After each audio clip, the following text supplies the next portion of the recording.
How's it going, people? My name is Khorosu Wargamer and welcome to this tutorial. Today I'm gonna show you how to paint this nightmare Ratmen star from the Spanish company Hungry Troll Miniatures. Don't forget to check the description down below, that you will find the link to buy this amazing miniature.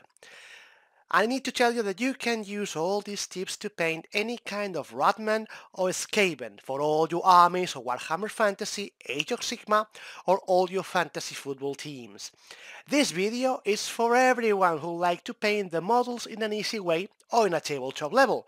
Follow me and don't forget to hit the subscribe button, give me a like, and of course, share this video because that will help me so much. And now, let's begin. Alright!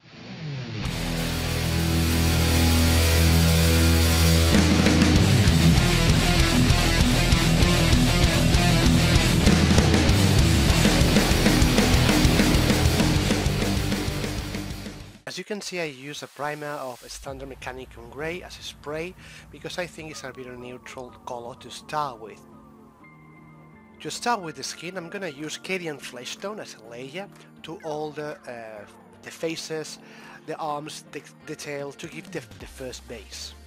I use a 50% water, 50% paint to dilute the paint and to make it more easy to paint. As well, it's gonna be very diluted, so we're gonna need to use at least 2 or 3 layers to obtain a really nice color. We don't want to rush anything, so we have to enjoy the miniature and enjoy painting. After 3 layers, we have already the base ready to start with a Peccatum Flesh from Guinness-Stuff World. This is a wash ink, and we are gonna wash all the base that we have used in the Cadian Flesh Tone to give more deepness to the muscles.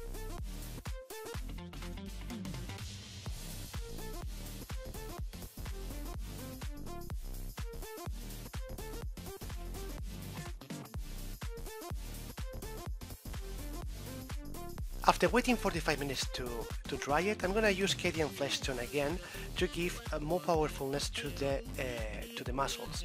As you can see, I love to say powerfulness because I'm gonna give you so much power to this miniature that I'm gonna love it. It's very easy to use it. We're gonna use the same color to give more highlights to the muscles, giving all the recessiveness that we have used the wash ink to get down below. So be careful about that.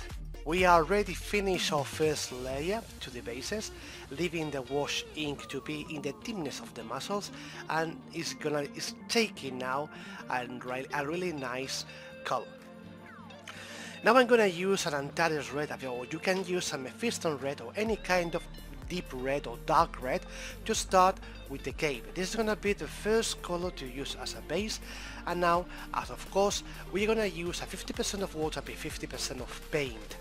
As you can see, we are gonna need at least 2 or 3 layers because we are gonna see the color down below. So don't worry about that. After 3 layers, this is taking color. It's gonna take a really nice red one, and now we're gonna use an Hourglass Earth shade to give a wash to the old cape. This is gonna give to the cape a lot of deepness, and it's gonna take all the color and the shade to the deepness of the cape. And now we can use it to highlight all the cape. 30 minutes after, this is how it looked like the cape. The shade has gave it to it a lot of deepness, and now we're gonna start with a Mojave with a tartan brown to give the first base to the suit, with all the jacket and all the trousers. This is gonna be the first color to give our base. So as well, we're gonna need as well 2 or 3 layers because as we are gonna use 50% of water and 50% of paint. 3 layers after, we are ready our first base for all the suit with this kind of pale or cream color. Now I'm gonna use a shade of nude oil for all the suit, for all the jacket and all the trousers. This is gonna give a lot of deepness to all the recesses, and it's gonna give us a really nice color to start with to highlight.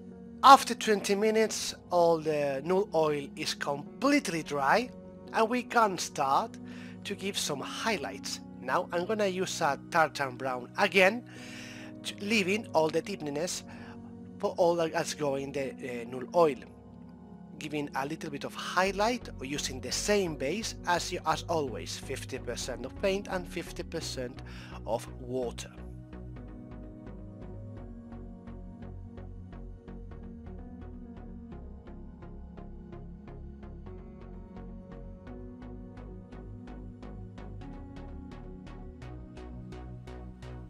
Now we can see all the deepness that we have used this null oil, and this is taking a great bath.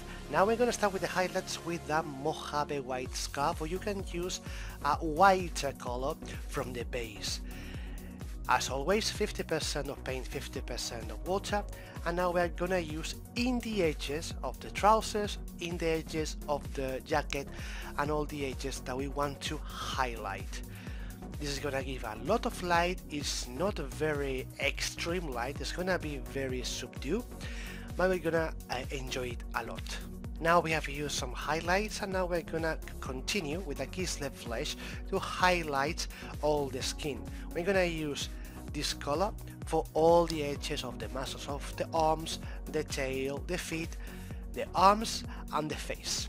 We're gonna use a really small portion of paint with a lot of water if you want, because we want to highlight just to give some of lights to the more extreme edges of the miniature.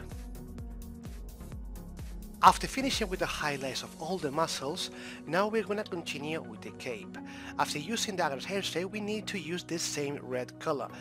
The red color I'm using is the red Antares from scale 75, but you can use, if you want, the Mephisto red. As we did with the skin, we're gonna leave the recesses that has gone all the Agra's Earthshade, just highlighting all the edges and giving some deepness to the cape. As always, 50% of water, 50% of paint, leaving all the recesses to give some deepness. Finishing with the highlighting of the same color as the base that we have used for the cape, we are gonna start with the highlights with an Aldebaran red. You can use, if you have used the Mephisto red, you can use a lighter red to give to all the edges the first highlight. We want to give a lot of movement to this cape, so now we are gonna use this paint for just the highlights, all the from inside and from downside. Given the first highlight, we would like to give another not very extreme highlight. We're gonna use an orange. We're gonna use the Mars orange from scale color 75, or you can use any kind of orange, but big worry that it's not gonna be really light, but it's taking it from the same side of the colors. We are gonna use it only for the really edges, to give it a lot of highlight, to give a little bit of extreme portion of paint.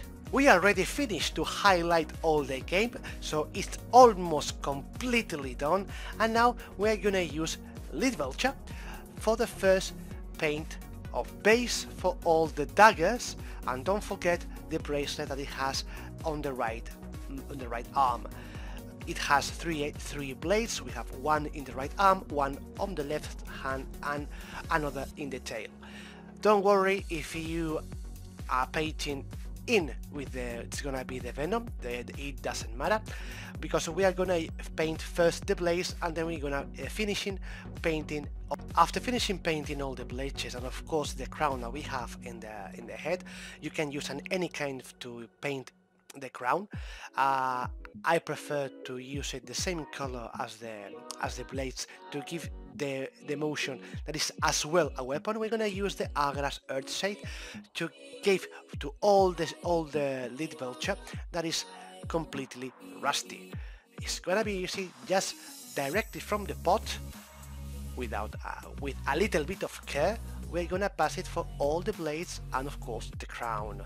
We have been waiting for 25 minutes to get completely dry, and we're gonna start with the first color. That's gonna be Caliban green.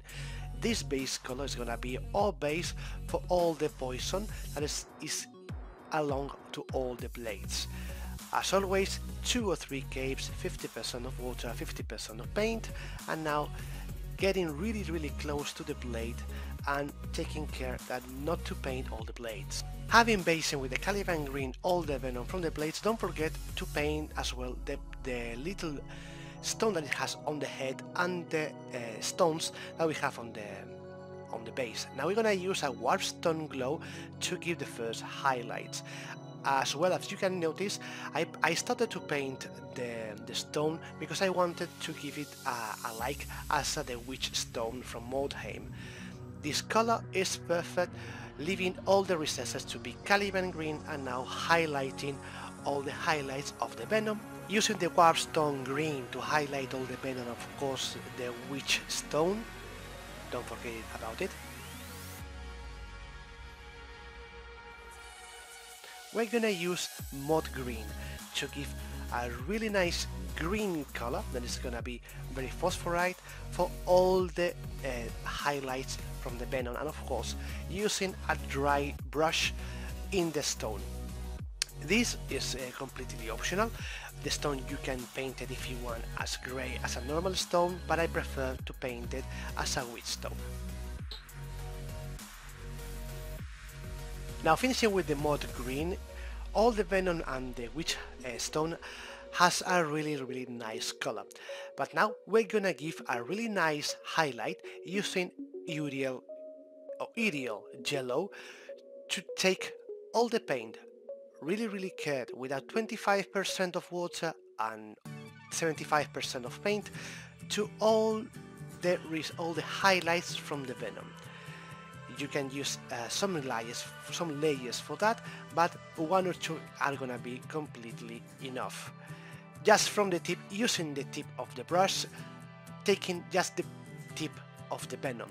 You can use as well a small dry brush to give some highlights to the witch stone if you like. After finishing with the Uriel yellow, we're gonna take a step further. We're gonna give a really extreme highlight to the venom using a ceramic white. This ceramic white, as all the people know, is really tricky to use, but it's gonna give us a really energetic highlight to all the venom. I don't recommend it to use it in the witch stone because it's not. I think it's not gonna be very useful, very necessary. But using the tip for the brush, using just the tip of the Uriel yellow, is gonna give us a really extreme highlight using this color. And now with our miniature almost done, we're gonna use Ushabti bone for the details.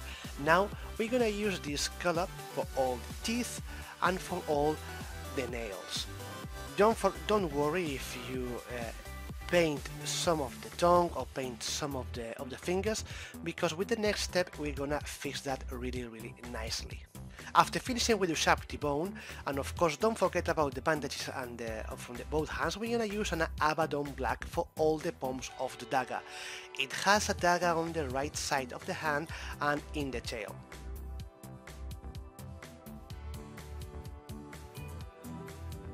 Now I'm gonna use Gehenna's gold to give some goldness to the brooch that it has on the chest. Really nicely done. We can use even the paint from the pot. We don't need to get it wet with water. Get a little bit with the tip and give it some goldness using the Gehenna's gold in the brooch of the chest. Our miniature is almost done. Now we're gonna use Agrat Earthshade to give more deepness to all the teeth, the nails, and of course the bandages that it has on the leg and on the weapon. To paint the tone, we're gonna use Genestealer purple, a little bit taken care of, and just painting from the base from the tongue. As well, I think I didn't say it, but I've used as well Caliban green, Warpstone glow, and the mod green to paint the eyes. And to finish our miniature, we're gonna use Emperor's Children or any kind of pink just to highlight the tongue. And now we have completely done all the miniature. Our miniature is completely done. Now it's only rest just to paint the edge of the base with the color as you want, if you want to use it a red one, a blue one, or any color that you like. And of course, don't forget to use any flock or any kind of material to decorate all your bases. Bases decorated are always giving more, as you know, more powerfulness to all the miniature. Well guys, thanks a lot for following me this tutorial. I hope you like it. Please, if you like it, subscribe for more tutorials. Give me some comments, share this video to get it for all the people, and thanks a lot for following me. Well, now, have a look, have a try, be good, and don't forget to subscribe. Alright people! See